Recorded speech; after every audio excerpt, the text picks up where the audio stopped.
never be a rainmaker if you don't know how to cry. David said, this poor man cried unto the Lord, and the Lord heard and delivered. If you refuse to cry, then you cannot create rain. There is a power in your tears. According to the scripture, tears are the only thing you can sow in sorrow and not reap more of the same. I can have my soul one more time. I don't understand. It's a mystery to me, because the law of the word says, according to the scripture in Galatians, whatsoever a man soweth, that shall he also reap. And that law is true in every area except this one exception when it comes to your tears. For the scripture says, they that sow in tears, let the water dam of your soul break loose. When you know how to pour it out to God and not keep it locked into yourself. When you know how to cry out to God. The Bible calls it Zion travailing. When you know how to give God your tears. The scripture calls it prayers going up before glory. When you know how to produce the tears and sow your tears in a dry and barren land. I've got some good news for you. You don't remain barren, because if you sow in tears, you gonna reap in joy, because you become a rainmaker. Sit. Just 2 more points and I'm done. If you sow in tears,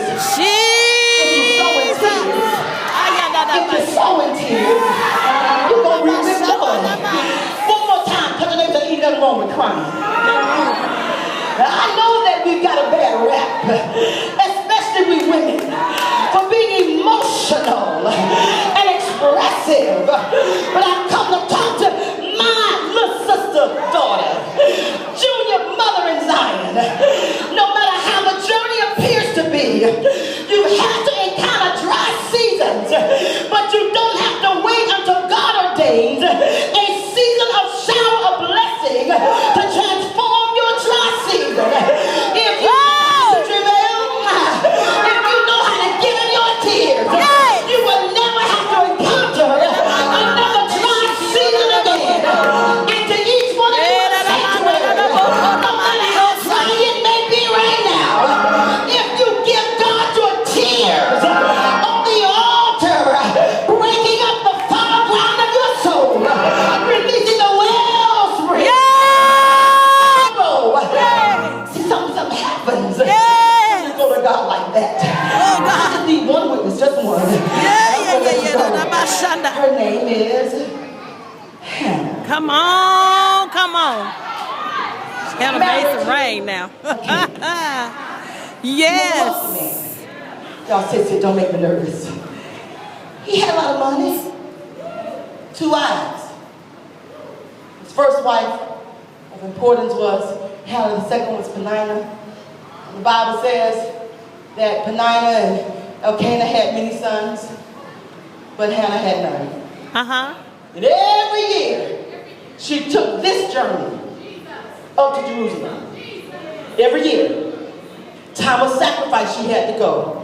Day of atonement, she had to go. And every year when it was time to go, the Bible says, because according to your family was the portion that you gave, that Elkanah would give Penina a portion for her and her children.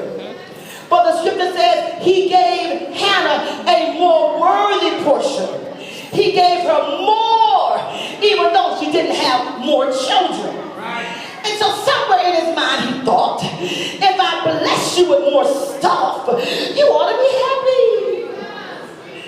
He said, woman, why are you so sad? Aren't I better to you than 10 sons? What's wrong with you, Hannah?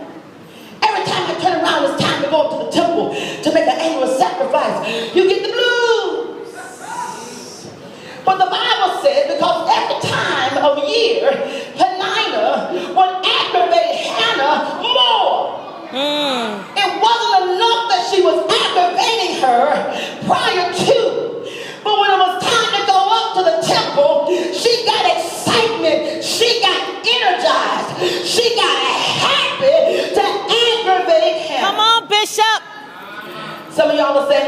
get rid of Penina.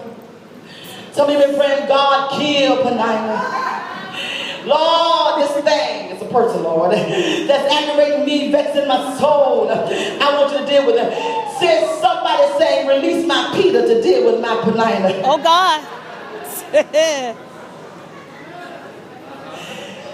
But God does not remove Penina for purpose. Because the aggravation that will vex the soul of Hannah is necessary to get her to the place of breaking up what's been dammed up in her soul.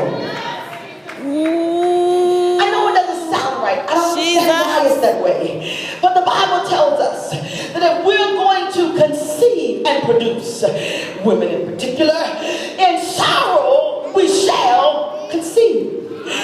Our praise is never the point of our conception. That is our point of celebration for what we're bringing forth. But if we're going to become productive and fruitful and increasing and have a harvest, then it has been so ordained in the plan, process, and law of God that we've got to have some sorrow that will help us to conceive so we can bring forth what is inside of us for good. So God never removes Penina. As a matter of fact, some of y'all need to send your Penina as a thank you note. Because when Penina finishes the work of assignment in her life to provoke you to a place of breaking, to provoke you to a place of sorrow, to provoke you to a place of mourning. When you finish being provoked and sorrowful and mourning, when you finish your belly, you're going to bring forth. It will be like the scripture said, more of the children of the barren woman than the woman that was married and had many. You will outproduce your enemy. You will outproduce your adversary. Aggravator. So, they go to the temple this one time. Hannah just said, I've had enough. I can't take anymore. And this is the time that she now is prepared to conceive. Going up to the temple, same pathway. You have to go up through the valley of Baca to get to the temple. And by the time she gets there, she is heavy laden and tearful. And the man of God looks at her and says, what's up with you? Acting this way in the temple, you must be one of them dizzy women that live in church. That's after my sons. That's what he said. Because they were bringing in the temple these temple whores. Oh, well, I'll stop it for a moment. Thank you very much. You shouldn't have been silent. You shouldn't have went silent. You should have kept saying, amen, yeah, be loud. And there were a sect of women in the sanctuary whose main purpose was to give their bodies to the preachers. Come on, Bishop. No legal relationship. Bishop. But they were ordained to be there by Satan to bring disruption to the order of God, to stop the flow of the anointing of God, to desecrate the assembly of God. They were on a mission from hell.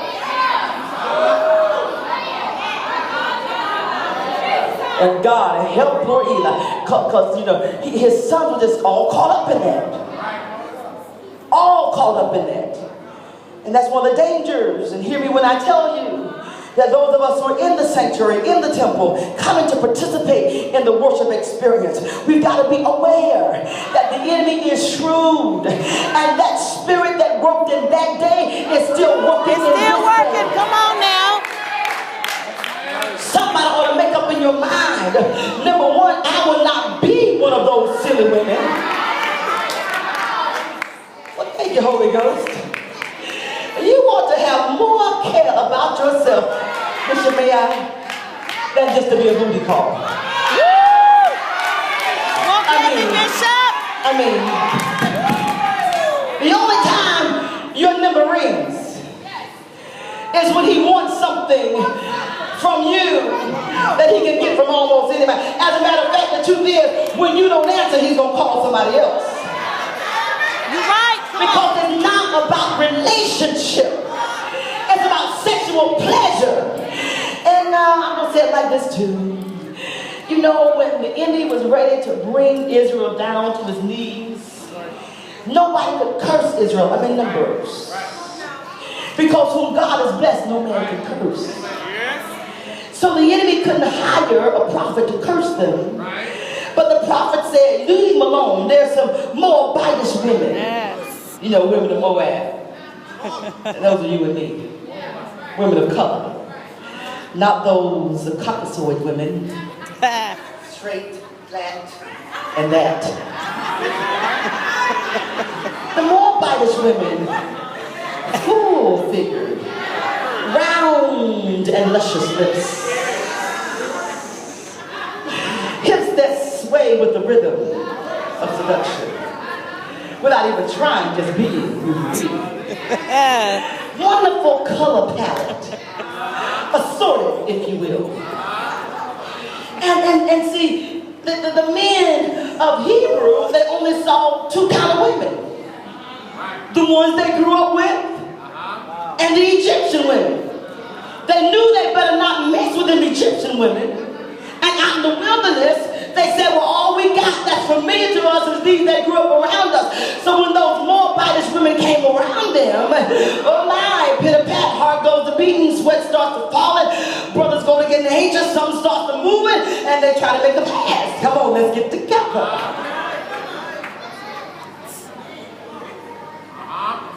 Let's keep it real. The enemy knows what will excite you and entice you. And he sends your way just what you want, like you want it.